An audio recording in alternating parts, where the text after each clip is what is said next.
Hello guys, welcome back to my channel. তো আজকে আমি একটি অন্যরকম ড্রামা এক্সপ্লেন করতে যাচ্ছি, যা স্টোরি আমার অনেক বেশি ভালো লেগেছে। আশা করি আপনাদেরও ভালো লাগবে। আচ্ছা, কেমন হবে যদি আপনার গার্লফ্রেন্ড হঠাৎ একদিন ছেলে হয়ে যায় অ্যান্ড তার সাথে সেই সব কিছু আপনাকে করতে হয় যা আপনি আপনার গার্লফ্রেন্ডের সাথে করতেন। ড্রামা অনেক বেশি ইন্টারেস্টিং, তাই দেরি না করে চলুন এক্সপ্লেনেশন শুরু করা যাক। তো ড্রামার শুরুতেই আমাদেরকে এই ড্রামার মেন ফিমেল লিডকে দেখানো হয় যে অনেক বেশি কিউট অ্যান্ড তার সাথে সাথে ট্যালেন্টেডও।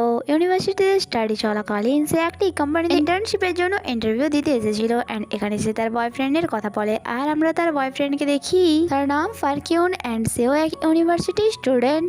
আর সে অনেক বেশি ভালোবাসে তার গার্লফ্রেন্ডকে, প্রত্যেক দিনই তার জন্য নতুন নতুন গিফট নিয়ে আসে অ্যান্ড তার কেয়ারও করে। অ্যান্ড আজ যখন তার পায়ে হিলসের কারণে ব্যথা লেগেছিল, সে তার জন্য স্লিপার্স নিয়ে এসেছিল অ্যান্ড অনেক ভালোবেসে তার ব্যথা লাগা জায়গায় ব্যান্ডেড লাগায়। আর জিওনও তাকে বোঝে আর তাকে রেসপেক্টও করে। খেতে খেতে তারা ট্রিপসের ব্যাপারে কথা বলে, কারণ তারা খুব তাড়াতাড়ি একটা ভ্যাকেশনে যাবে। এখানে পার্ক তাকে বলে আমরা 9টা বাজে সাথে সাথেই ঘুমিয়ে যাব, তাও আবার একসাথে। যা শুনে জিওন লজ্জা পেয়ে যায় অ্যান্ড বলে তুমিও না কি সব বলছো, সবাই শুনে নেবে। তারপর রাতে এসে জিওনকে তার বাসা পর্যন্ত ছাড়তে যায় অ্যান্ড বাসার বাইরে কেস করা শুরু করে। আর তখনই জিওনের বড় বোন জিহাইকে আমরা দেখি অ্যান্ড সে তাদেরকে দেখে বলে তো তোমরা এখানে এইসব কি করছো, এরকম পাবলিক প্লেসে না করে রুমে গিয়ে করো। যা শুনে পার্ক লজ্জা পেয়ে যায়। তারপর জিওন তার সিস্টারকে নিয়ে বাসার ভেতরে চলে যায়। তারপর আমাদেরকে নাইটে সিন দেখানো হয় যেখানে আমরা জানতে পারি তার সিস্টার একটা এরকম ডেটের ছিল, যা তাদের বংশ পরম্পরায় অনেক বছর ধরে চলে আসছে। অ্যান্ড এখানে জিহাই তার জন্য একটি কার্ড তুলে বলে খুব তাড়াতাড়ি তোমার লাইফে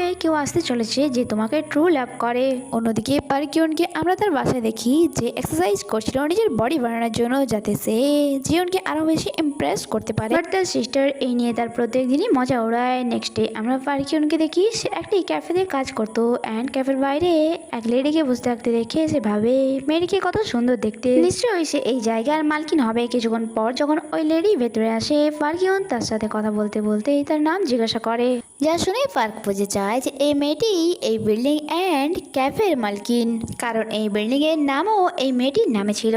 জিমি বলে অ্যাকচুয়ালি আমার মম এই বিল্ডিং এর নাম আমার নামে রেখেছে। যা শুনে পার্ক অনেক বেশি শকড হয়ে যায়, কারণ এত কম বয়সে সে কোটি টাকার মালকিন হয়ে গিয়েছিল। অন্যদিকে জিওন তার এক ফ্রেন্ড এডির বাসায় গিয়েছিল। ভেতরে গিয়ে এডিকে দেখতে পায় না আর আমরা জানতে পারি এডি আলমারির ভেতরে ছিল। অ্যাকচুয়ালি সে এক রাইটার্স অ্যান্ড স্টোরি লিখতে পারছিল না, তাই অনেক বিরক্ত হয়ে এখানে বসেছিল।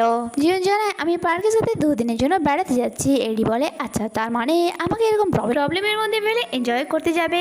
জিওন বলে দেখো পার্ক অনেক প্ল্যানিং করেছে এই ট্রিপটি নিয়ে, তাই আমি তাকে মানা করতে পারবো না। এডি তাকে প্রোটেকশন দিয়ে বলে ওকে এটা রাখো, সেক্স করার সময় কাজে লাগবে। জিওন অনেক লজ্জা পেয়ে তা নিজের ব্যাগে রেখে নেয় অ্যান্ড বলে এইসব নিয়ে তুমি কেন করছো। এডি বলে কখন কি দরকার পড়বে তা আগে থেকে কেউ জানে না। তারপর সে বাসায় ফিরে আসে। রাতে জিওন তাকে কল করে বাসার বাইরে ডাকে অ্যান্ড সে দেখে জিওন একটি লাক্সারি কার নিয়ে দাঁড়িয়ে আছে অ্যান্ড এই ব্যাপারে সে তাকে জিজ্ঞাসা করলে পার্ক বলে এই কারটি আমার বসের, অ্যাকচুয়ালি ট্রিপে নিয়ে যাওয়ার জন্য বস আমায় এই কারটি দিয়েছে। জিওন বলে এই কারটি তো অনেক বেশি দামি, যদি কোনো ক্র্যাশ চলে আসে তাহলে। পার্ক বলে বস আমাকে অনেক বেশি ট্রাস্ট করে কারণ আমি অনেক বেশি পরিশ্রমী। অ্যান্ড এখানে আমাদেরকে পাস্টের সিন দেখানো হয় যখন তার বস তাকে একটি অফার দেয়। অ্যাকচুয়ালি তার বস অনেক বেশি লোনলি, তার কোনো বয়ফ্রেন্ড নেই অ্যান্ড কাউকে ডেট করতে চায়, তাই পার্ককে তার বয়ফ্রেন্ড হতে বলে, যার বদলে এসে এই বিল্ডিংটিও পার্কের নামে লিখে দেবে। বাট আমাদের পার্ক তো অনেক বেশি লয়াল ছিল তার গার্লফ্রেন্ডের জন্য, তাই সে অন্য একটি ছেলের ফটো দেখায় বসকে অ্যান্ড বসের ওই ছেলেটিকে দেখে অনেক বেশি হ্যান্ডসাম অ্যান্ড অ্যাট্রাকটিভ মনে হয়, তাই পার্কে সে নাম্বার দিতে বলে অ্যান্ড পার্কও দিয়ে দেয়। তার বদলেই এই কার্ডটি তাকে দিয়েছিল তার বস। এখানে দুজন অনেক বেশি হ্যাপি ছিল, তাই আবারও তারা কিস করে অ্যান্ড ওপর থেকে জিহুন চেঁচিয়ে বলে তোমরা রুমে কেন যাচ্ছ না, সেখানে গিয়ে ভালো করে করতে পারবে। জিহুন তাকে দেখে বলে তুমি আবারও স্মোক করছো, দাঁড়াও আমি এখনই মম ড্যাডকে গিয়ে বলছি। তারপর পার্ক সেখান থেকে নিজের বাসায় ফিরে আসে। ইভেন তো সে নিজের সমস্ত জিনিসও প্যাক করে নিয়েছিল আর একটি নেকলেসও কিনেছিল, যাতে জিওন চা স্টার দেখতে দেখতে সে তাকে পড়াবে। অন্যদিকে জিওনও নিজের স্কিন কেয়ার করে অ্যান্ড মাস্ক লাগায় যাতে তাকে কাল আরো বেশি কিউট লাগে। নেক্সট ডে মর্নিং এ পার্কে সিস্টার তাকে বলে তুমি আজ এত সেজেগুজে কোথায় চললে। সে বলে অ্যাকচুয়ালি আমার ওয়ার্ক রিলেটেড আমি একটি ট্রিপে যাচ্ছি, বাট ড্যাড সবকিছু জানতো, তাই চোখ বন্ধ করে গডের কাছে প্রে করে যে আজ আমার ছেলের ফার্স্ট ডেট, তাই সবকিছুই আমার ঠিকঠাক হয়। বাট এটা শুনে তো পার্ক মানতেই রাজি হচ্ছিল না যে সে আজ ডেটে যাচ্ছে অ্যান্ড সে এটা অ্যাকসেপ্ট করতে রাজি হচ্ছিল না আর অনেক রেগে গ্লাস ভেঙে দেয়। নেক্সট ডে আমরা আমরা মর্নিং এ জিওনকে দেখি যে নিজের ফেস মিরারে দেখে অনেক বেশি ভয় পেয়ে গিয়েছিল, কারণ সে মিরারে একটি ছেলেকেই দেখতে পাচ্ছিল আর এটা জিওনই ছিল। এন্ড এই সত্যটা জানার পর সে অনেক বেশি প্যানিক হয়ে পড়েছিল। তখনই জিহাই এসে টয়লেটে বসে পড়ে এন্ড জিওনের পা এন্ড ব্যাগ দেখে সে ভাবে এটা তো কোনো ছেলে মনে হচ্ছে, তাই তাকে মারতে শুরু করে দেয়। যখন কি জিওন চেঁচিয়ে চেঁচিয়ে বলছিল সিস্টার আমি জিওন, বাট জিহাই তো এটা বিশ্বাসই করতে চাইছিল না।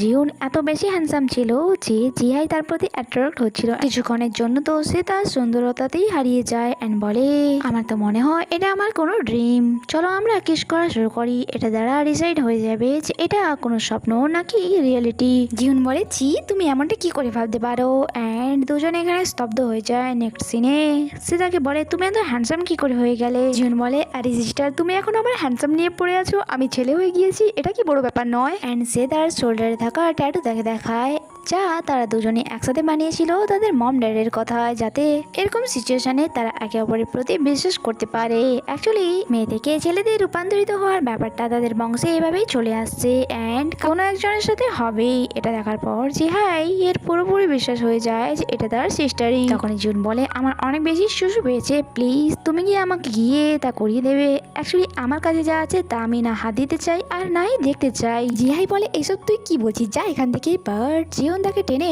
বাথরুমে নিয়ে যায়। নেক্সট ডে ট্রিপ ডে হয় এন্ড এখানে পার্ক তার লাক্সারি কার নিয়ে জিওনকে পিক করতে এসেছিল, বাট তার সিস্টার তাকে বলে জিওন অনেক বেশি অসুস্থ এন্ড সে কারোর সাথে দেখাও করতে চায় না। আর এইসব কিছু ওপর থেকে জিওন দেখছিল।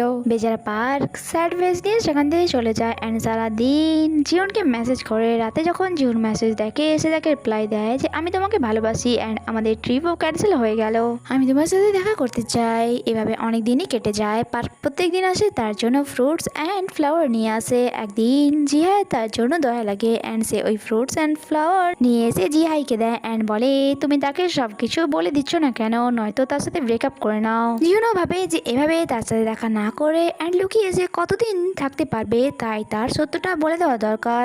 বাট পার্ক কি তার কথা বিশ্বাস করবে তা তো আমরা জানবো আগের এপিসোডে, কারণ এখানে এই এপিসোডই শেষ হয়। আগে কি হয় তা জানতে স্টে কানেক্টেড। Bye bye.